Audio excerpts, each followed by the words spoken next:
Assalamualaikum warahmatullahi wabarakatuh. Alhamdulillahirrahmanirrahim. Wassalatu wassalamu ala rasulillah. Buat para pemirsa channel IDN Project Official, ikuti terus ya channel IDN Project Official. Mudah-mudahan channel ini bisa berkembang dan memberikan manfaat buat para pemirsa. Insya Allah apa yang disampaikan menjadi ridho dari Allah Subhanahu Wa Taala dan bisa diterima masyarakat luas. Amin ya. Mudah-mudahan channel ini berkembang dengan baik dan bisa diterima oleh masyarakat. Baik, terima kasih banyak atas perhatiannya. Ikuti terus IDN Project Official Channel. Wabillahi taufiq wal hidayah. Wassalamualaikum warahmatullahi wabarakatuh.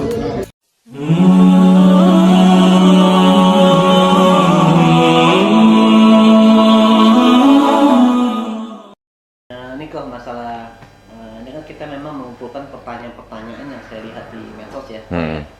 Masalah tuduhan itu benar atau tidak, tapi itu yang paling kesohor lah. Di medsos itu tuduhan itu paling pasti, maka kita kumpulkan, kita tanya ke Kornodi. Salah satunya masalah perbudakan. Konten kan bilang katanya Islam itu mengajarkan perbudakan karena di zaman Nabi itu ada budak-budak yang dinikahin selain dari istri, kan halal untuk dinikahi. Itu gimana kok pandangan dalam literatur sejarah di zaman dulu gitu? Menurut Pak Nandi betul ya? Iya. Islam mengajarkan perbudakan nggak Pak? Menurut Pak Nandi? Ya. Yang saya tahu sih enggak. Enggaknya tahu dari mana? Enggaknya gimana? Ketika Quran diturunkan, sudah ada budak belum? Sudah ada.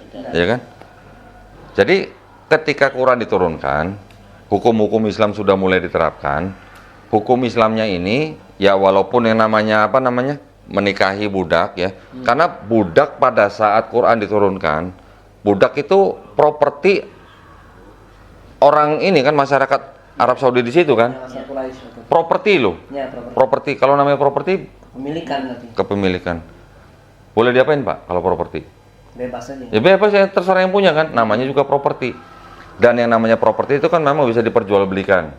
Diperjualbelikan berarti menyangkut ada sendi-sendi ekonominya dong Pak. Ya. Ketika Quran diturunkan, budak sudah ada. Berarti Quran diturunkan bukan untuk mengajarkan perbudakan, tapi apa? Untuk mengatur perbudakan. Pertama. Yang kedua untuk apa? Menghilangkan perbudakan. Diaturnya bagaimana? Namanya properti itu kan berarti oke, lu boleh nikahin ya. Karena itu properti gitu. Boleh dijual atau dibeli. Tetapi ketika hukum Islam sudah mulai berjalan, umat Islam pada saat itu kan sudah ada semacam kayak punishment begini. Misalnya contoh, salah satu orang umat Islam melanggar aturan atau berbuat maksiat atau melanggar aturan Allah, dihukum kan? Hukumannya apa? Kalau pelanggarannya cukup berat, dihukum dengan salah satunya apa? Membebaskan budak. Betul kan? Betul. Kemudian ketika budak itu boleh dinikahi, anaknya budak juga bukan Pak? Bukan kan? Jadi kalau jadi kalau menikahi budak, terus kemudian anaknya tidak menjadi budak, lama-lama budak jadi makin dikit apa makin banyak? Makin dikit. Dengan orang membebaskan budak yang tadi bersalah nih melakukan pelanggaran, dihukum dengan salah satunya cara membebaskan budak, makin lama budaknya makin banyak makin dikit. Makin dikit. Maka itulah Islam itu yang mempelopori pembebasan budak, penghapusan budak. Justru agama Kristen sendiri sampai abad ke-19 masih ada perbudakan, Pak. Coba di Amerika, abad 19 masih ada budak. Islam kapan? Jauh sebelumnya sudah hilang. Budak gitu. Justru Islam yang mengajarkan menghilangkan perbudakan. Salah satunya dengan hukuman, membebaskan budak. Kedua dengan pernikahan, makanya anaknya menjadi orang merdeka, ya kan? Lama-lama budak hilang gitu. Dan perlakuan budak dalam Islam itu kan tidak semena-mena gitu ya? Ya enggak. Kalau disiksa nggak boleh ya, tetap. Iya. Nggak boleh tetap. Gitu Pak. Ya. Oke. Pertanyaan selanjutnya ini kalau non Muslim ini sering menyerang pribadi Rasulullah SAW. Yang salah satu yang paling terkenal adalah Rasulullah menikahi Aisyah di umur 6 tahun. Itu nggak benar menurut pandangan mereka karena menikahi anak di bawah umur. Nah, itu sering sekali disampaikan. Untuk menjawab ini kita bisa menjawab dari dua sisi ini. Okay. Sisi yang pertama, anggaplah hadis yang ada di dalam Bukhari itu benar, anggap benar. Okay. Nanti yang kedua tidak benar gitu ya. Pertama, kalau kita masuk ke sisi yang anggap aja hadis itu benar. Pertama, pernikahan dini maksud saya, pernikahan usia dini di dalam bangsa Semitik, entah itu orang Arab, entah itu orang Yahudi, itu adalah hal yang wajar pada saat itu. Hal yang wajar pada saat itu. Jadi kalau namanya orang-orang di kawasan itu rasnya namanya ras Kaukasoid. Okay. Kita orang Indonesia ini ras Mongoloid. Okay. Orang ras Kaukasoid, wanitanya, apalagi kalau dia tinggal di daerah yang temperaturnya panas, itu lebih cepat dewasa daripada ras Mongoloid. Gitu ya. Itu pertama. Postur tubuhnya. Postur tubuh, ya pokoknya dewasanya lebih cepat. Berarti kalau dewasa lebih cepat ya berarti tubuhnya dan juga perkembangannya gitulah. Jadi kalau maka itu di bangsa Semitik itu Yahudi dan Arab dan Aramaik itu memang mereka dari zaman dulu sudah mengenal yang namanya pernikahan usia dini. Okay. Yang menuduh Nabi pedofil suruh buka Bible-nya. Di Bible mereka Nabi Ishak menikahi istrinya namanya Ribka, memang tidak ditulis umurnya berapa. Tapi kalau ditilik daripada tafsir-tafsir Yahudi yang punya kitab itu, yang dipakai sama Kristen, Ribka yang dinikahi oleh Ishak itu usianya menurut mereka 3 tahun. Ada kitabnya no, jelas-jelas menulis 3 years old. Saya ada kitabnya. Ya, Ribka 3 tahun. Karena memang menurut tradisi Yahudi, wanita usia 3 tahun 1 hari udah boleh ditidurin. Menurut Yahudi ini, ya, Ishak menikah dengan Ribka. Kemudian ada yang namanya suruh mereka baca kisah Daud dengan Betseba. Daud ketika menikahi Betseba sudah sudah menjadi istri orang. Okay? Bahkan ada salah satu literasi di kitab mereka sendiri, bahkan Betseba sudah punya anak usia 6 tahun. Ya. Betseba ini orang tuanya dan kakeknya Betseba, mohon maaf. Kakeknya Betseba ini adalah penasehatnya Raja Daud.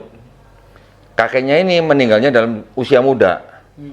Tafsir mereka mengatakan ada yang bilang mati usia 30 tahun, 33 tahun, ada yang bilang 31 tahun. Bayangin, 33 tahun sudah punya cucu. Berapa umur cucunya kira-kira? Ya, kalau kita hitung mundur nih, seorang kakek berusia 33 tahun, berapa umur cucunya pada saat dia umur 33 tahun kira-kira?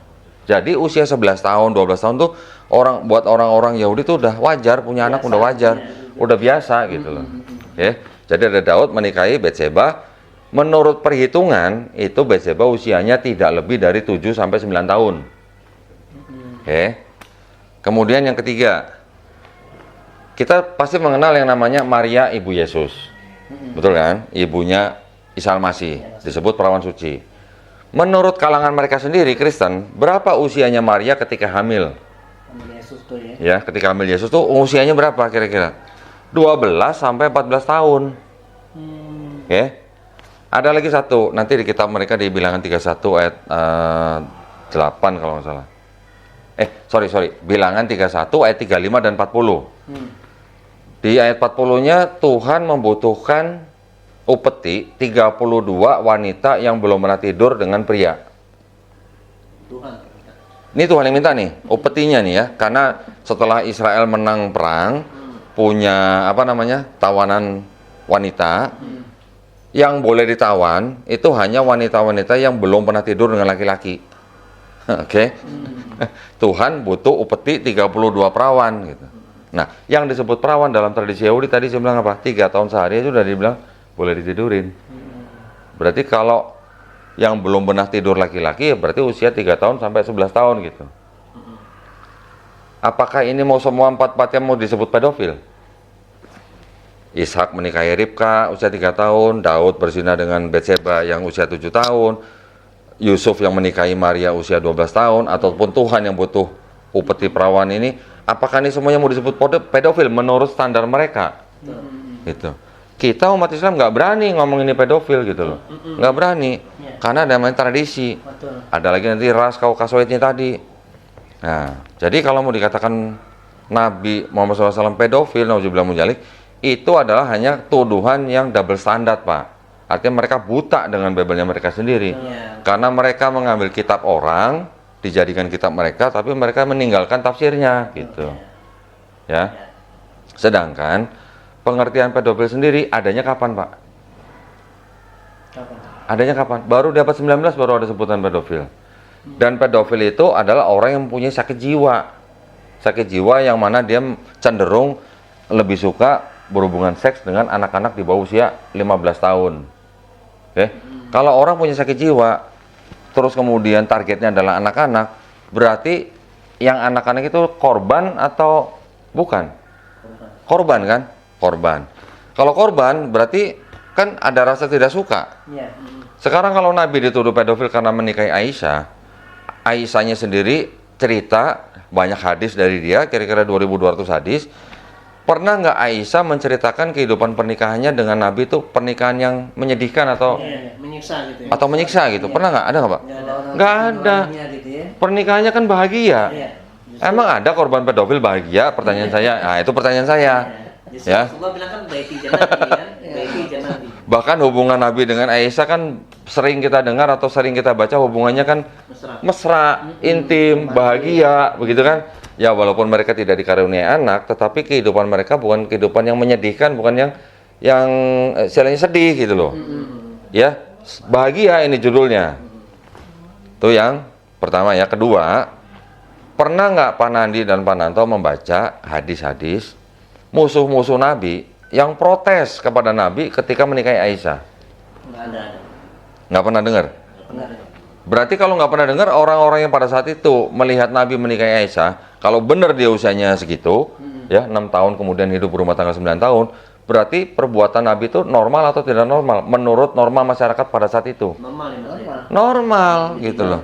Budaya biasa lah. Nah, jadi kita tidak boleh membawa standar normal zaman sekarang ke zaman itu. Iya, betul.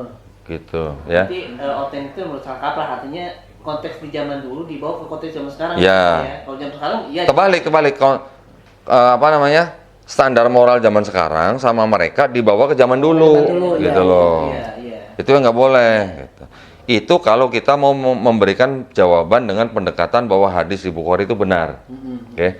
Tetapi kan kita juga baca bahwa hadis yang ada di dalam Bukhari itu, di mana Aisyah diceritakan dinikahi usia 6 tahun, berumah tangga usia 9 tahun, menurut Ibnu Abbas itu kan hadisnya bermasalah.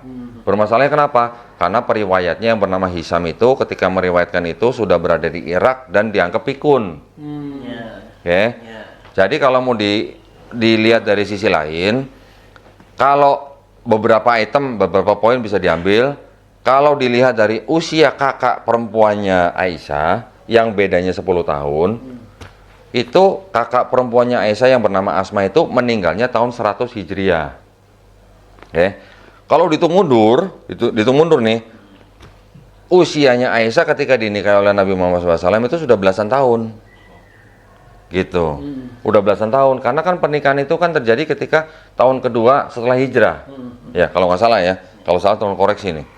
Nah, kalau dihitung dibandingkan dengan usia Asma, kakak perempuannya Aisyah, itu beda 10 tahun. Itu ketika dihitung tahun dia meninggal, terus dihitung mundur ke belakang, usia Aisyah ketika dinikahi Nabi itu udah belasan tahun. Udah hampir 20 tahun gitu. Pertama. Yang kedua, Aisyah pernah ikut perang bersama Nabi nggak? Iya, pernah. Pernah. Apa syaratnya laki-laki atau perempuan boleh ikut perang? Umur berapa? Minimal. Balik lah. Ya, minimal umur berapa? 15 tahun. 15 tahun. Jadi kalau usia 9 tahun, boleh nggak ikut perang? Ya nggak boleh. Gitu. Ya, berarti kalau ketika Aisyah ikut perang dan dia sudah, sudah akil balik, berarti usianya sudah belasan tahun. Minimal sudah di atas 13-14 tahun gitu. Ya. Terus kemudian juga ada lagi nanti pendekatan dari turunnya surat Kamar. Ya. Surat Al-Qamar kalau nggak salah. Al-Qamar, mohon maaf. Al-Qamar. Surat itu diturunkan ketika Aisyah sudah cukup dewasa, bukan yang istilahnya masih anak-anak begitu gitu. Nah, dari pendekatan-pendekatan itu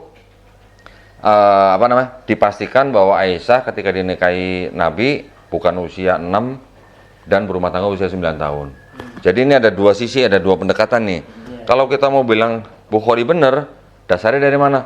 Tradisi orang Yahudi dan kitabnya orang mereka, kitabnya mereka sendiri juga membenarkan yang namanya pernikahan usia dini gitu ya. Bahkan kita ada bukti-bukti literasi dari kalangan mereka sendiri.